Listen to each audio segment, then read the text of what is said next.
Welcome to my YouTube channel, Labby 56 Novels, presenting you the most heart-touching story ever. Aziyat-e-Hijr, Az-Kalam Laiba Ghulam, Episode 2. 2-3 رنگ کے بعد کال اٹھا لی گئی. معصوم سی آواز آئی، جی کون؟ سالار آہستہ سے بولا، سالار شاہ. نمل کا پورا جسم کانپنا شروع ہو گیا. آپ کو میرا نمبر کہاں سے ملا اور آپ نے اس وقت مجھے کیوں کال کی ہے؟ نمل نے کانپتی ہوئی آواز کے ساتھ پوچھا. نمل پلیز آپ ڈرے نہیں، ریلیکس ہو جائیں. سالار نے اسے کام ڈاؤن کرنا چاہا. آپ کو کیسے پتہ میں ڈر رہی ہوں؟ نمل نے معصومیت سے پوچھا. مجھے آپ کی آواز سے فیل ہو رہا ہے. ڈرنے کی کوئی بات نہیں، میں کوئی فلرٹ انسان نہیں ہوں، اسٹریٹ فارورڈ سا بندہ ہوں. سمپل سی بات ہے. بندے کا آپ کے اس معصوم چہرے پر دل آ گیا ہے. سالار نے جھٹ سے دل کا حال سنا ڈالا. دل بھر بھی جاتا ہے سالار شاہ، نمل نے تلخ حقیقت بیان کی. جب محبت روح سے ہو تو دل نہیں بھرا کرتے. سالار نے فلسفہ جھاڑا. آپ کون سے دور میں جی رہے ہیں؟ روح سے محبت تو پچھلے زمانوں کی باتیں ہیں، اب تو ہوس ہی ہوس ہے ہر طرف. نمل بھی کہاں پیچھے رہنے والی تھی. میں آپ کی بات سے متفق ہوں، پر انسان میں بڑا فرق ہوتا ہے. ایک بار اعتبار کر کے تو دیکھیں. سالار منت والے لہجے میں بولا. دیکھیں، میں اس راہ پر نہیں چلنا چاہتی جہاں صرف کانٹے ہی کانٹے ہیں، جن کی چبھن سے بدن تو کیا روح تک لہو لہان ہو جاتی ہے. آپ سے درخواست ہے کہ آپ مجھ پہ اپنا وقت ضائع نہ کریں. نمل بمشکل ضبط کرتے ہوئے بولی. آپ ایک بار اعتبار کر کے تو دیکھیں. سالار کی آنکھوں سے اشک نکل کر اس کے چہرے کو تر کر گیا. لوگ اعتبار توڑ دیتے ہیں، دل میں جگہ بنا کر چھوڑ جاتے ہیں. نمل دھیمے لہجے میں بولی. یہ ایک حقیقت ہے کہ زندگی گزارنے کے لیے ہمیں دوسروں پر اعتبار کرنا پڑتا ہے. اگر ہم اعتبار کرنا چھوڑ دیں تو زندگی کیسے چلے گی؟ سالار نے ایک اور حقیقت سے پردہ اٹھایا. نمل کے ضبط کا پیمانہ لبریز ہو گیا. اس نے کال کاٹ کے فون بند کر کے رکھ دیا. کال کٹنے پر سالار شاہ نے ایک لمبا سانس لیا اور کروٹ بدل لی. نمل کی آنکھوں سے آنسو نکلے جنہیں اس نے بے دردی سے صاف کیا. نمل کو اس سفر پر نہیں چلنا تھا کہ جس سفر سے واپسی کی کوئی راہ نہ ہو، مگر اس شخص کے دلائل کا اس کے پاس کوئی جواب نہ تھا. وہ سونے کی غرض سے لیٹی مگر نیند اس کی آنکھوں سے کوسوں دور تھی. اگلی صبح ارہا کا مائیوں کا فنکشن تھا. اس نے نمل کو کئی کالز کی مگر اس کا فون سوئچ آف جا رہا تھا. مجبوراً اس نے نفیسہ بیگم کو کال کی. آنٹی السلام علیکم. کیا حال ہے؟ کیا آپ میری نمل سے بات کروا سکتی ہیں؟ ارہا جھٹ سے بولی. وعلیکم السلام. بیٹا نمل تو ابھی سو رہی ہیں. ابھی میں اس کے روم میں گئی ہوں مگر اس کا روم لاک ہے، تو جب وہ اٹھے گی میں اسے کہہ دوں گی کہ آپ کو کال کر لے. نفیسہ بیگم شفقت بھرے لہجے میں بولی. شکریہ آنٹی، اللہ حافظ. ارہا کا غصہ آسمانوں کو چھو رہا تھا. 11 بجے ان کی پارلر میں اپوائنٹمنٹ تھی اور نمل کی نیند ہی نہیں پوری ہو رہی تھی. اتنے میں سالار اس کے کمرے میں آیا اور بولا. کیا ہوا؟ تم کیوں غصے سے لال پیلی ہو رہی ہو؟ اس نمل کی بچی پر مجھے بہت غصہ آ رہا ہے. 11 بجے ہمیں پارلر جانا تھا اور ابھی اس کی نیند ہی نہیں پوری ہو رہی. ارہا غصے سے تل ملاتے ہوئے بولی.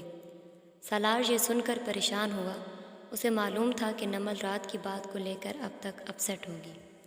یار ٹینشن نہ لو تم، ابھی کچھ دیر میں اٹھ جائیں گی. سالار ارہا کو تسلی دیتے ہوئے بولا. ایک بات تو بتاؤ، مجھے تو تم نے کبھی اتنی عزت نہیں دی.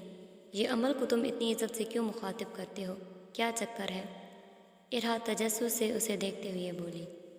حد ہے یار، اگر عزت نہ دوں تو بھی تمہیں مسئلہ ہے، اب اگر دے رہا ہوں تو بھی تمہیں مسئلہ ہے. سالار مصنوعی خفگی سے بولا. کوئی مسئلہ نہیں ہے، مجھے بس تمہارا اسے عزت دینا مجھے بہت اچھا لگا ہے. ارہا مسکراتی ہوئی بولی. اب میری ڈیوٹی ختم ہو گئی ہے، میں اپنے دوست کے پاس جا رہا ہوں. اب تم اور تمہاری سہیلی ڈرائیور کے ساتھ پارلر چلے جانا. سالار یہ اطلاع دے کر اٹھ کھڑا ہوا. اتنے میں ارا کے موبائل پر نمل کی کال آ گئی۔ سالار نے شکر کیا کہ محترمہ اٹھ گئی ہیں۔ ٹھیک 11 بجے وہ دونوں پارلر میں موجود تھیں۔ ارا کا فیشل ہو رہا تھا جبکہ نمل ایک میگزین میں سر دیے بیٹھی تھی۔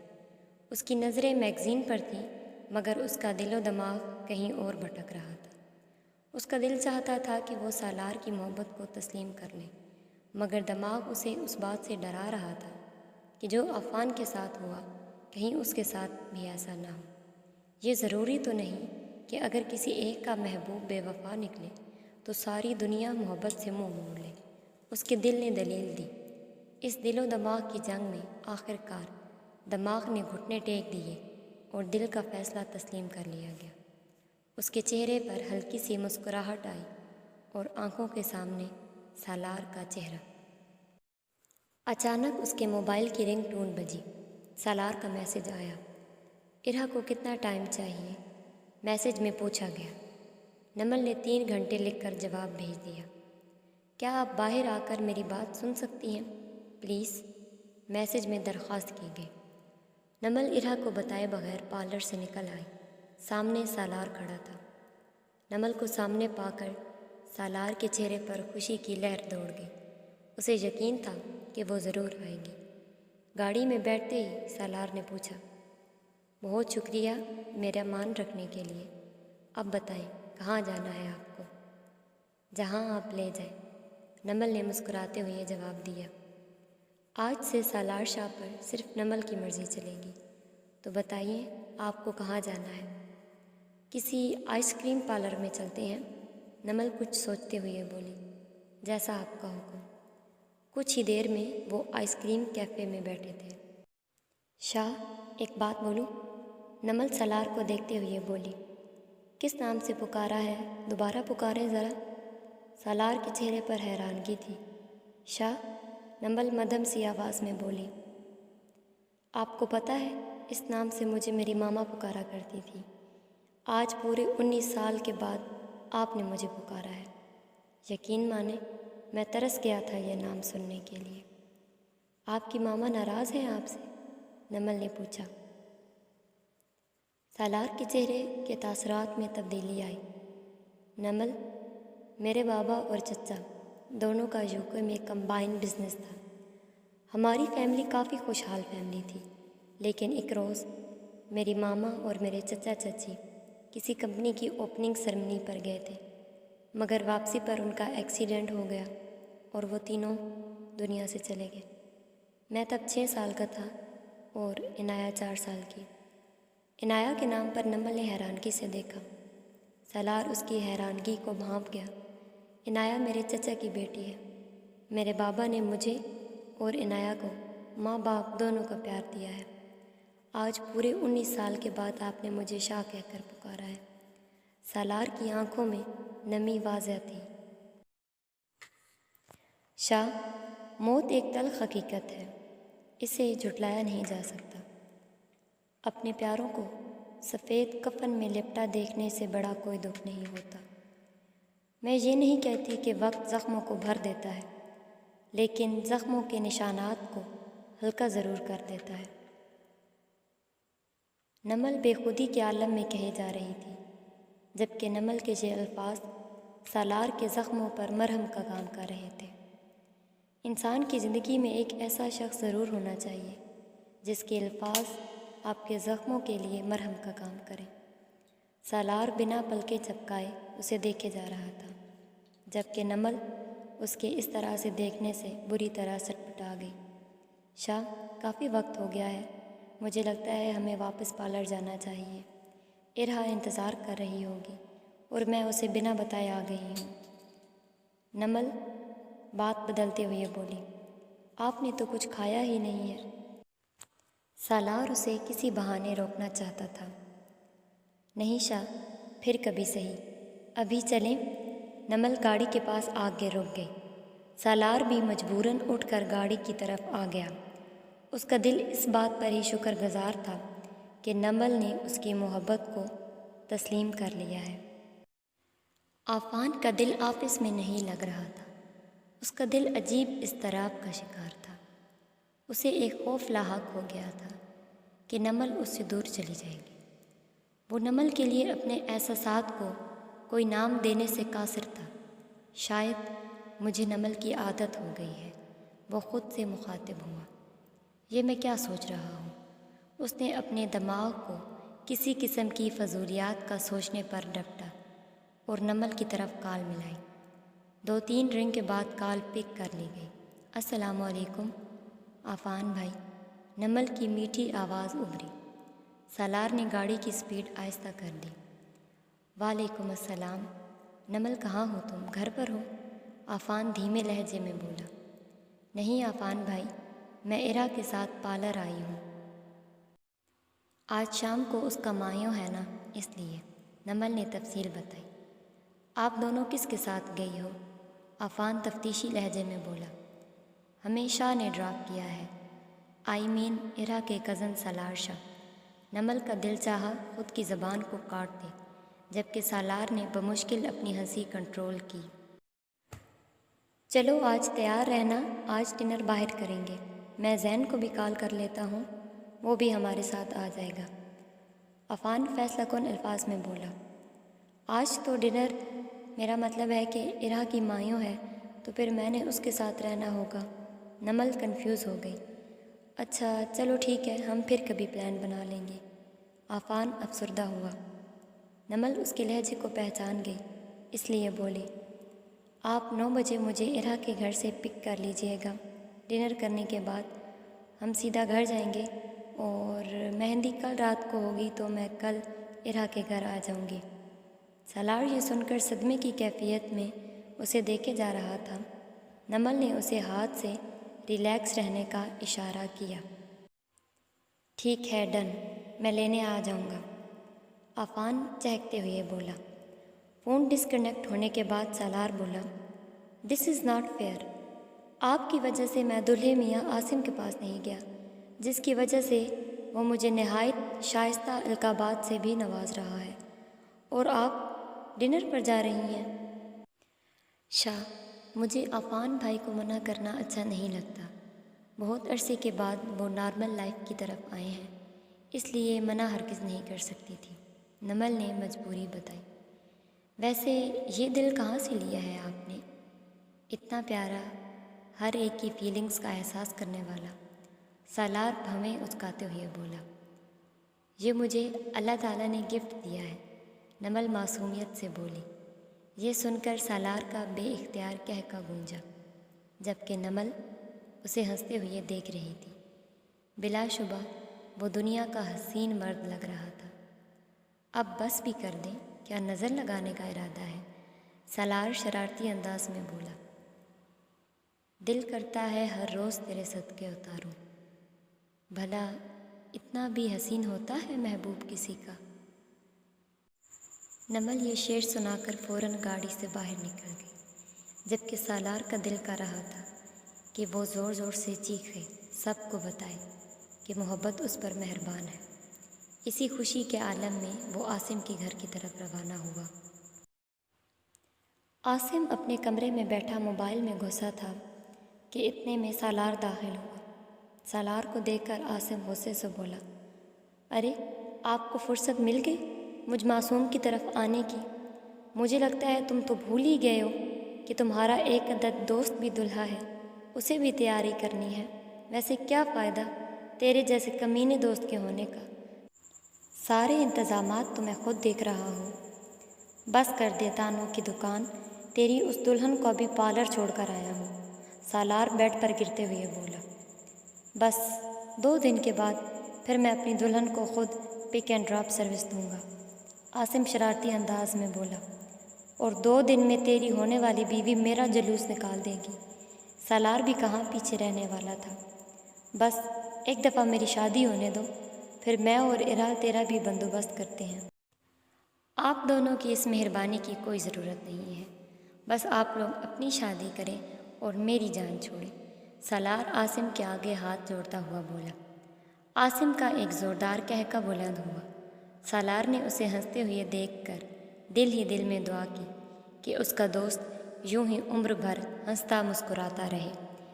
ارہا مایوں کا لباس پہن چکی تھی، نمل نے اسے ہلکا سا میک اپ کیا جس سے اس کا روپ مزید نکھر گیا۔ ارہا کے گھر مہمان آنا شروع ہو چکے تھے۔ ٹھیک 9 بجے عفان ارہا کے گھر کے سامنے کھڑا تھا۔ نمل ارہا اور اس کی والدہ سے معذرت کر کے گاڑی میں جا بیٹھی۔ گاڑی میں بیٹھتے ہی اس نے عفان سے پوچھا، عفان بھائی، زین نہیں آیا آپ کے ساتھ؟ میں نے اسے کال کی تھی مگر اس کا اپنے دوستوں کے ساتھ ڈنر کا پلان تھا، عفان نے آگاہ کیا۔ عفان بھائی، ارہا کہہ رہی تھی کہ آپ نے اس کی شادی میں لازمی آنا ہے۔ نمل نے ارہا کا پیغام پہنچایا۔ کوشش کروں گا کہ شامل ہو سکوں۔ 10 بجے ڈنر سے واپسی پر سارے اپنے کمرے میں جا چکے تھے۔ عفان اور نمل نے بھی اپنے کمروں کا رخ کیا۔ کمرے میں داخل ہوتے ہی نمل کے موبائل کی رنگ ٹون بجی۔ اسکرین پر شاہ کا نام جگمگا رہا تھا۔ نمل کے چہرے پر ہلکی سی مسکراہٹ آئی۔ وہ کال اٹینڈ کر کے بالکنی کی طرف آ گئی۔ واپس آ گئی ہیں؟ سالار کی آواز آئی۔ جی شاہ، بس ابھی واپس آئے ہیں، نمل نے جواب دیا۔ کیا کر رہی ہیں؟ سالار نے پوچھا۔ میں بالکنی پہ کھڑی ہوں، آسمانی چاند کو دیکھ رہی ہوں اور زمینی چاند سے بات کر رہی ہوں، جواب آیا۔ بعض اتفاق کتنے حسین ہوتے ہیں نا۔ میں بھی ابھی بالکنی پہ کھڑا چاند کو ہی تک رہا ہوں، نمل کا کہہ گونجا، جس کو سن کر سالار کے انگ انگ میں سکون کی لہر دوڑ گئی۔ کل ارہا کی شادی میں شرکت کے لیے میرے پاپا اور عنایہ آ رہے ہیں پاکستان۔ شادی کے بعد میں بابا سے اپنی اور آپ کی شادی کی بات کروں گا۔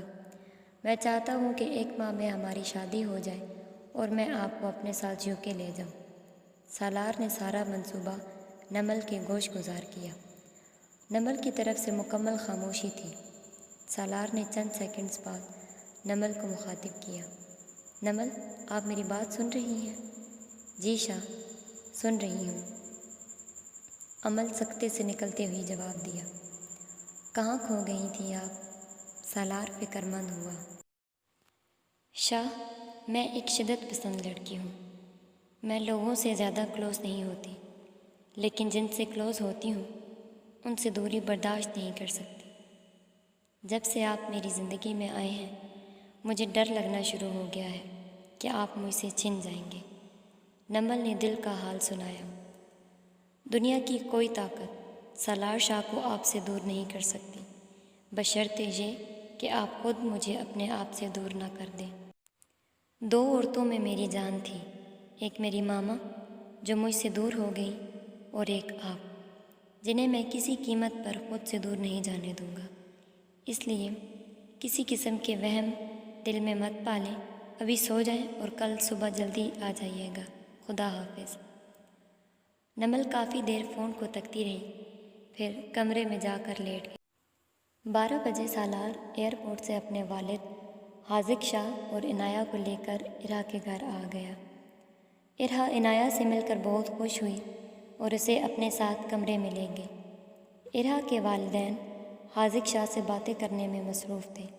سالار نے اپنے کمرے کا رخ کر لیا۔ اتنے میں نمل کو زین ارہا کے گھر ڈراپ کر گیا۔ نمل لاؤنج میں داخل ہوئی۔ ارہا کی والدہ نے حاذق شاہ سے نمل کا تعارف کرایا۔ نمل ان سے ملنے کے بعد ارہا کے کمرے کی طرف جا رہی تھی۔ سیڑھیوں سے نیچے آتا سالار اسے دیکھ کر رک گیا۔ اس کے پیچھے آتی عنایہ بھی رک گئی۔ عنایہ، یہ ارہا کی دوست ہے نمل، سالار نے نمل کا تعارف کرایا۔ عنایہ نمل سے خوش دلی سے ملی۔ آپ لوگ کہیں جا رہے ہیں؟ نمل سالار سے مخاطب ہوئی۔ میں عنایہ کو شاپنگ کے لیے لے کر جا رہا ہوں، آپ بھی ہمارے ساتھ چلیں نا، سالار نے آفر کی۔ نہیں، میں ارہا کے ساتھ رکوں گی، آپ لوگ جائیں۔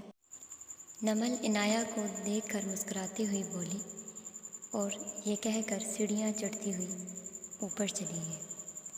مہندی کا فنکشن جوائنٹ تھا، اس لیے ارہا کے سسرال والے بھی ارہا کے گھر آ گئے۔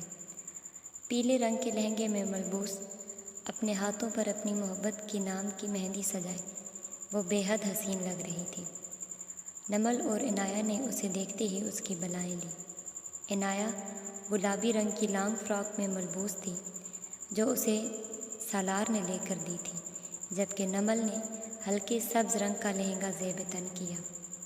عفان کی پسند لاجواب تھی، نمل پر سبز رنگ بہت جچ رہا تھا۔ نمل کو دیکھ کر عنایہ کے منہ سے بے اختیار نکلا، "you are looking gorgeous". Namal کے چہرے پر مسکراہٹ بکھری۔ "You are also looking stunning dear". Namal نے عنایہ کے چہرے کو پیار سے تھامتے ہوئے کہا۔ نمل اتنی جلدی کسی سے گھلتی ملتی نہیں تھی، لیکن عنایہ اسے بے حد پسند آئی۔ شاید یہ اس لیے تھا کیونکہ جس سے محبت ہو اس سے جڑے رشتوں سے بھی خود بخود ہی محبت ہو جاتی ہے۔ "ارے تم دونوں ایک دوسرے کی تعریفیں کرتی رہو گی یا مجھ بیچاری دلہن کی بھی کوئی تعریف کرے گا؟" ارحا نے دہائی دی۔ "اب آپ کو ہماری تعریف کی کہاں ضرورت ہے، اب تو عاصم بھائی ہی تعریف کریں گے آپ کی، ایسا ہی ہے نا نمل آپی؟" عنایہ نمل کو دیکھتے ہوئے بولی۔ "ہاں بالکل، اب تو سیاں جی ہی تعریف کریں گے"۔ نمل نے ارحا کو چھیڑا۔ تینوں کا کہکہ بلند ہوا۔ اتنے میں ایک لڑکی اندر آئی اور بولی، "دولہے والے آ گئے ہیں، ارحا آپی کی امی کہہ رہی ہیں کہ دلہن کو باہر لے آئیں"۔ عنایہ اور نمل ارحا کو لے کر اسٹیج پہ آ گئی۔ اسٹیج پہ بیٹھا عاصم ارحا کو دیکھ کر مسکرایا۔ "بیٹا، یہ مسکراہٹ کچھ دنوں میں ختم ہونے والی ہے"۔ سالار عاصم کے کان میں بولا۔ "سالار یار، آج کے دن تو بخش دے، کیوں ہر وقت ڈراتا رہتا ہے مجھے"۔ عاصم نے معصومانہ شکایت کی۔ "چل بیٹا، تو ارحا کو گھور، میں ذرا آیا"۔ یہ کہتا ہوا سالار اسٹیج سے نیچے اتر گیا۔ نمل اور عنایہ نے ارحا کو اسٹیج پر عاصم کے ساتھ بٹھایا۔ ارحا کا دل اچھل کر باہر آنے کو تیار تھا۔ سالار دور کھڑا نمل کے ہر انداز کو بغور دیکھ رہا تھا۔ نمل اس کی مسلسل دیکھنے سے گھبرا کر اسٹیج سے نیچے اتر گئی۔ عفان نفیسہ کے ساتھ گھر میں داخل ہوا۔ نمل بھاگتی ہوئی ان دونوں کے پاس گئی۔ "ماشاءاللہ، میری بیٹی تو بالکل حور لگ رہی ہے"۔ نفیسہ نے نمل کو پیار کرتے ہوئے کہا۔ عفان نے نمل کو آنکھوں سے سراہا، جس کے جواب میں نمل نے نظریں جھکا لیں۔ سالار دور کھڑا یہ منظر دیکھ رہا تھا۔ اس کے تن بدن میں آگ لگ گئی۔ اسے عفان کا نمل کو دیکھنا زہر لگ رہا تھا۔ سالار شدید غصے میں پنڈال سے باہر نکل گیا۔